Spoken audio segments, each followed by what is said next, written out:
Hi guys, I'm Chris O'Neill, and today we're going to learn the basics of music theory. What is music theory? It's how music works, and I'm gonna try my best and show you how to do it. That's shit. Anyways, I'm gonna dumb it down as best I can. Maybe you'll learn something. Let us begin. I'm going to be using a piano as I feel it is the best way to visualize musical notes.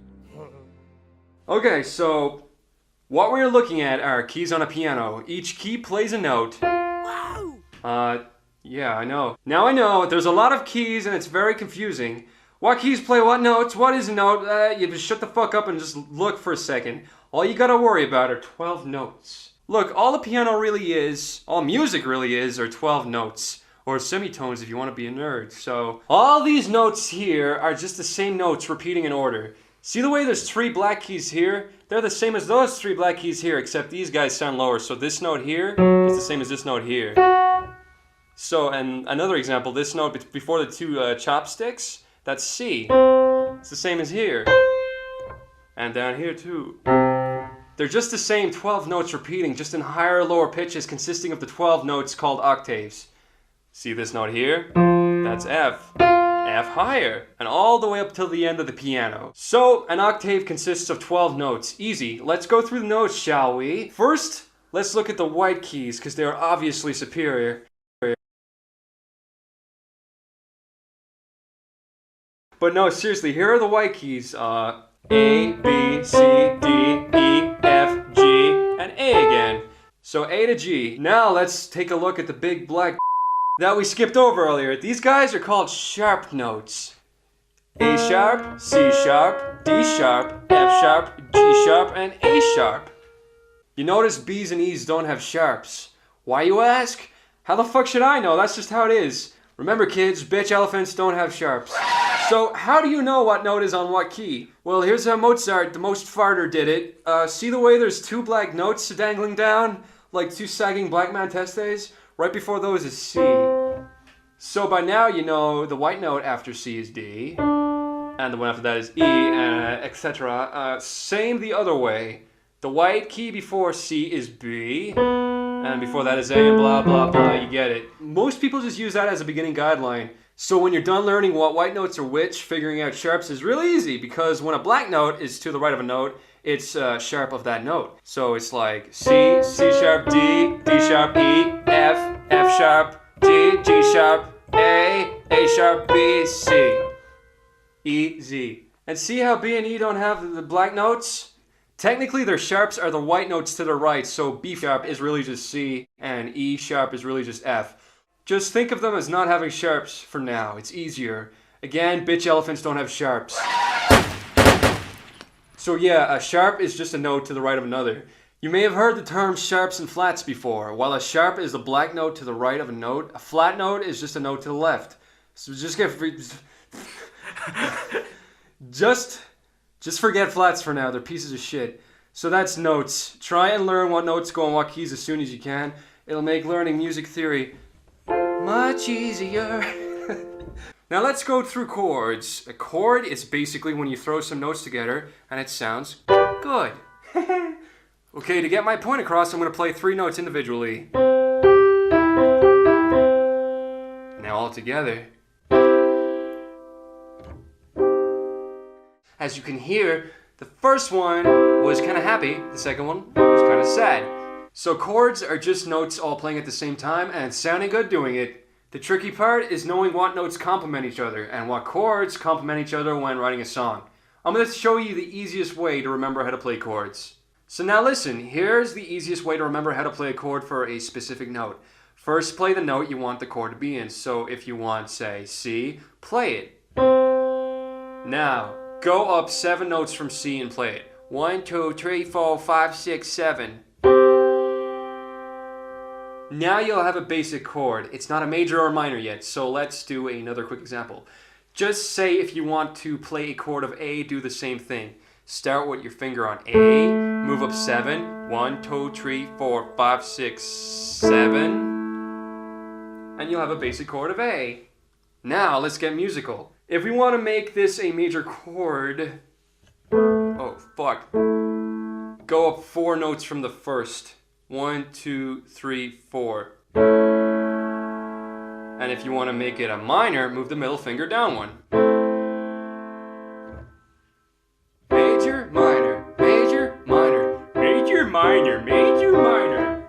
Try to notice the pattern of the keys when you're pushing them down. So it's usually, there's some exceptions, but it's usually like push one down, skip one, push them down, skip one, push them down.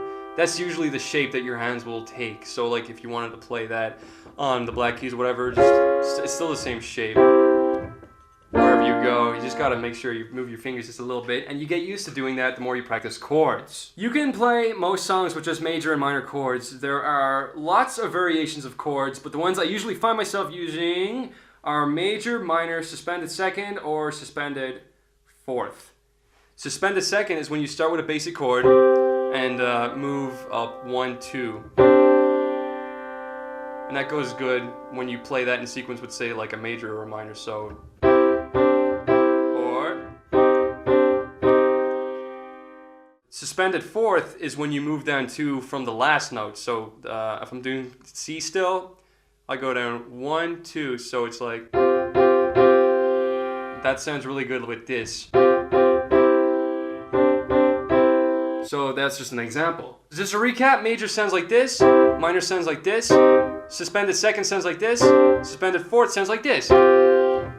Yeah! You can also do variations of chords. Like if you want to make a chord sound a little different but have it be the exact same music-wise, you can do this. Here's C. This C is pretty much the exact same if I take my finger off this note here and play that note down here. So you can experiment by taking different fingers off different notes and putting them on higher or lower octaves. Blah, blah, blah. Let's move on. We'll go over what chords sound good together in a future episode. For now, I just look up some songs you like and Google what chords they use. After learning a few songs, you'll get a better understanding of how songs are structured. Now that we've covered chords, let's quickly go over melodies. This part is tricky. If you want to write your own music and make it catchy as all heck, you're going to have to learn scales. What is a scale? It's basically a string of notes that climb in sequence and give you an idea of what notes you should be using within a specific chord. You use scales to help write your leads or melodies. Pretty much the same thing. Until you can just do it out of your head. So look, if I play the chord of C major, let's imagine I'm pushing down all of the C major notes in the piano. So it's like... So there's all the C major notes highlighted. So... these are all the C major notes. Now I'm going to play the scale of C major and you'll probably start singing along. Do, re, mi, fa, yeah, you get it. So that's the scale of C major. Notice how the notes I play generally stick to the same keys as the chord we play them. So the scale of C major is pretty much made for the chord of C major. So that's the scale of C major. So here's D major. I'm going to highlight all the notes for D major, and then we're going to play the scales over it. They all stuck to the same notes again. See? There's a few notes added in here and there, as you saw, but you gotta learn where to put those extra notes when you learn scales. You just gotta do it. I can't do that for you. So once again, here's C major. Now we're gonna change this to a C minor scale. So we changed two of the notes here to change the major scale into a minor scale. This guy and this guy. So instead of this, it's this. The E became an E flat. That's why those flats are there. Now you get it. It's just to make learning scales easier. Again, there's lots of scales, so just Google that shit. So look, if this is the chord of C and these are the notes we play in the scale of C major, you can hit pretty much any one of these notes and it should sound fine. So this is how people that are new to music write melodies. So let's say we got a chord of C. All these white notes, all of these are in the C major scale. So you can pretty much go.